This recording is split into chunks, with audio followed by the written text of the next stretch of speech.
तर नमस्कार सर्वांना. तर आज आहे गुढीपाडवा. तर गुढीपाडव्याच्या सर्वांना हार्दिक शुभेच्छा. तर इथं आम्ही काठी धुवून घेतली आहे आणि इथं गुढीची सगळी तयारी करून घेतली. आम्ही गुढीची पूजा झाली की लगेच शेवायचा नैवेद्य दाखवतो आणि मग नंतर पुरणपोळीचा दाखवतो. तर इथं गुढी बांधायची तयारी चालू होती.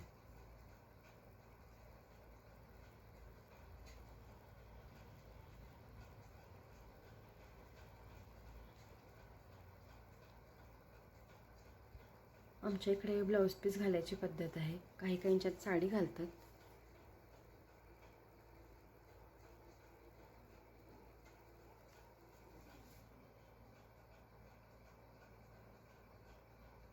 मग गुढी उभारून झाल्यावर आम्ही रांगोळी काढली.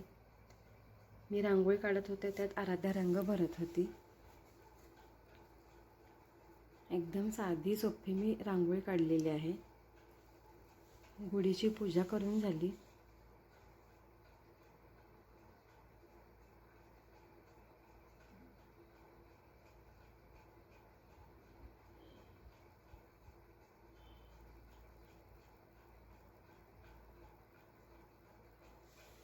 तर घरातल्या सगळ्यांनी ओवाळून घेतलं गुढीला.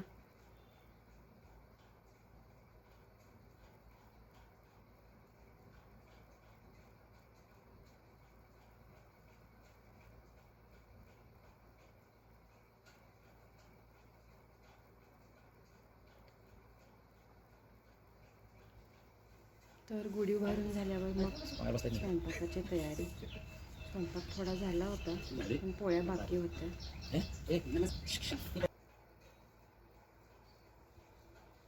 तर मी ह्या पोळ्या माझ्या मम्मीकडून शिकले. माझी मम्मी पोळ्या खूप छान करते.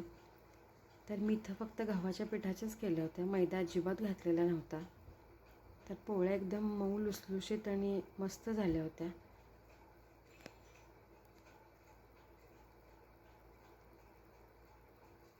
आणि घरी पुरणपोळी सगळ्यांनाच खूप आवडते. तर आज गुढीपाडवा असल्यामुळे घरी आजच आंबा आणला होता. तर तो लगेच पृथ्वीला खायचा होता. तुम्ही देवाला नैवेद्य दाखवून मग लगेच त्याने तो चिरून दिला.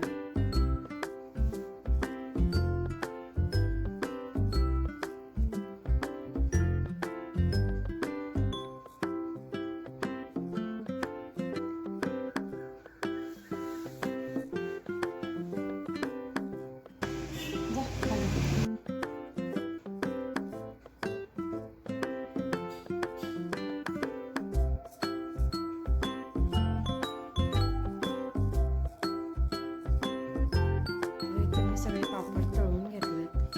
हे सगळे पापड आम्ही घरीच केलेत.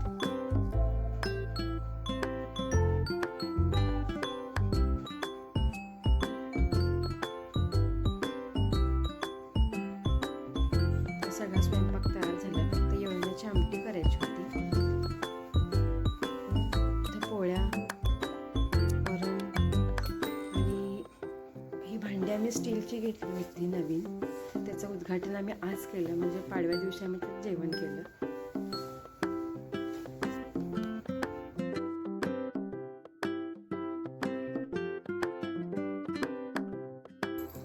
नमस्कार, मी भाग्यश्री. आपल्या यूट्यूब चॅनलमध्ये सगळ्यांचं अगदी मनापासून स्वागत करते. तर आज आहे गुढीपाडवा. तर गुढीपाडव्याच्या व नवीन वर्षाच्या सर्वांना हार्दिक शुभेच्छा. तर सगळ्यांच्या छान गुढ्या लवकर उभारून झाल्या असतील. सगळ्यांनी नवीन कपडे घालून फोटोशूट केलं असेल. तर मीही फोटोशूट केलं. मीही सकाळी साडी नेसली होती. तर आज आमच्यात पुरणपोळीचा स्वयंपाक होता. तर सगळ्यांच्याच पुरणपोळीचं असतो असं नाही. काही काहींच्यात पुरी करतात, आमरस करतात. तर आमच्यात दरवर्षी पुरणपोळीचाच नैवेद्य असतो. तर एक आपले मराठी सण असले ना, घरात एकदम पॉझिटिव्ह वाईब्स येतात. म्हणजे एकदम वातावरण एकदम प्रसन्न असतं. त्यामुळे सण असले की घरात काम थोडं जास्त असतं. पण वातावरण छान असल्यामुळे ना त्या कामाचा कंटाळा येत नाही. तर सगळं आवरून झालं. आता तयारी चालू आहे उद्याची. उद्या महाराजांचा प्रकट दिन आहे. तर त्यासाठी मी इथं बेसनचे लाडू करणार आहे. जास्त नाही करणार, अर्धा किलोचेच करणार आहे. इथे मी बेसन अर्धा किलो घेतलं.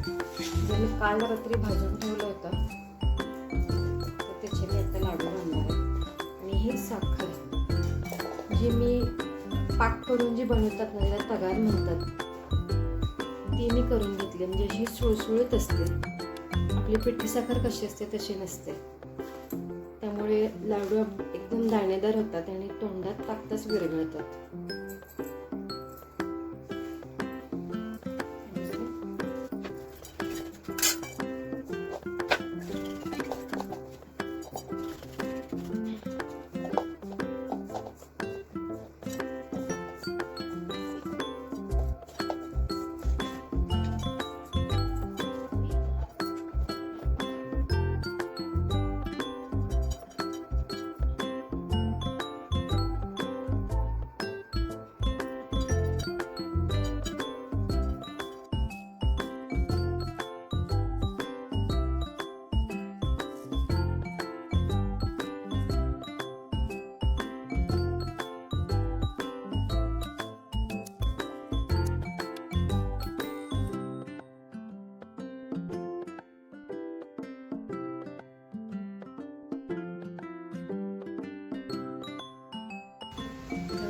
घरातलं सगळं आवरून झालं.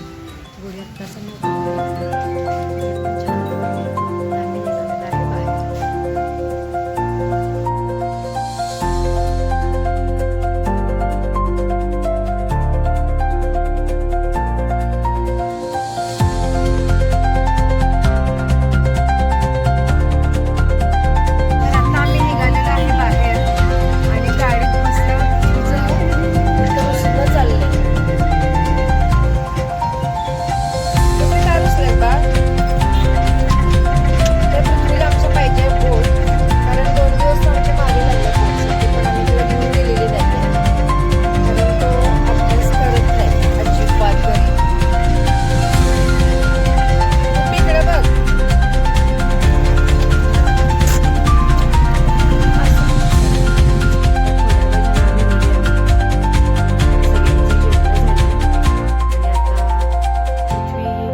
कशी वाटली बोट? आता अभ्यास करणार ना? होय रे, आता अभ्यास करणार ना? इकडे बघ.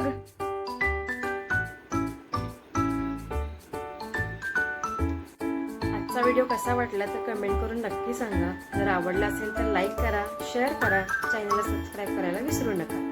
भेटू अशा छानशा व्हिडिओमध्ये. तोपर्यंत सर्वांना नमस्कार.